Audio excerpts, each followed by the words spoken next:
Guerrilla film, baby. You know, people that are following me on Facebook and on Twitter and on my website, AdamDanielMezei.com, know that I go through a ton of research on a regular basis. I mean, every day, every single day, I go through a ream of research, whether it's magazines, websites, articles. I go through databases. I go through films. I watch shorts. I watch clips. I watch trailers. I watch promo films. I watch business films. I go through a ton of research on a regular basis. And yesterday, I came across a wonderful, and I mean moving, deeply penetrating, moving, uplifting, instrumental music site by a truly talented woman who goes by the name of Zoe Keating. And she lives in San Francisco.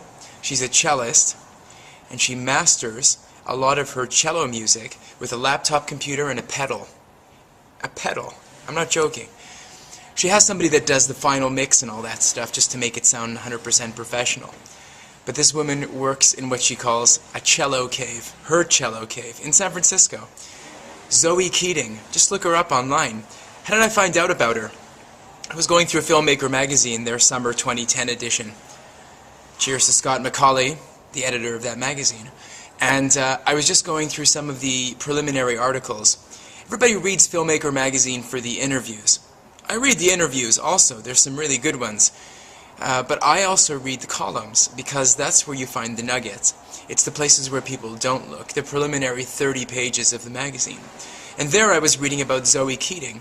And an article related to self-promotion and self-distribution, the whole DIY movement that I'm very much part of, pmdforhire.com, check it out. And so I wanted to see how Zoe markets herself, how she sells her music, how she's able to kind of jump above the clutter in a very congested media marketplace, especially for musicians and for indie musicians.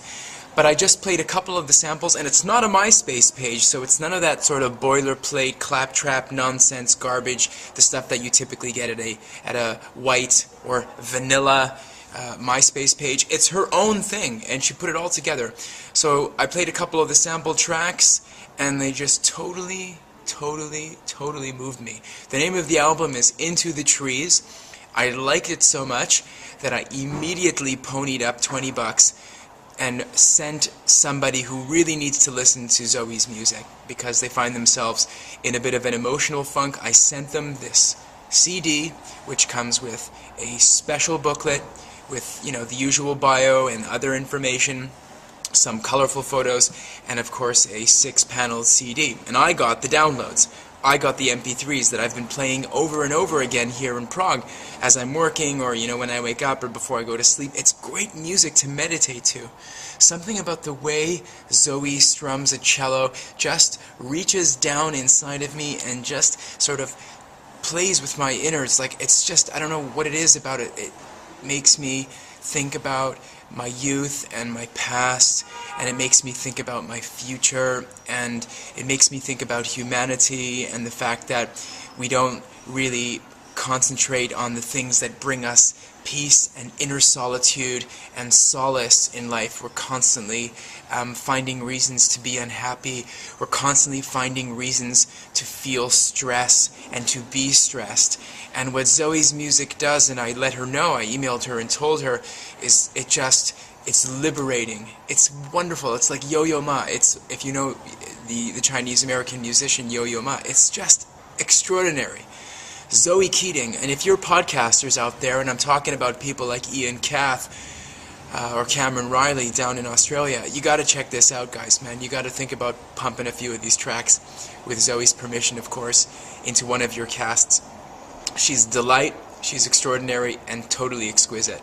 She's a single mom. I just love people that overcome the odds and kick ass all the time. That's today's podcast on music, and because I read and I research, I find. Sometimes you find some gold, and that was exactly what happened yesterday. Oh yeah, remember this thing? Chris Jones, Judy Goldberg, check it out. Adam Daniel Mezei. See you tomorrow.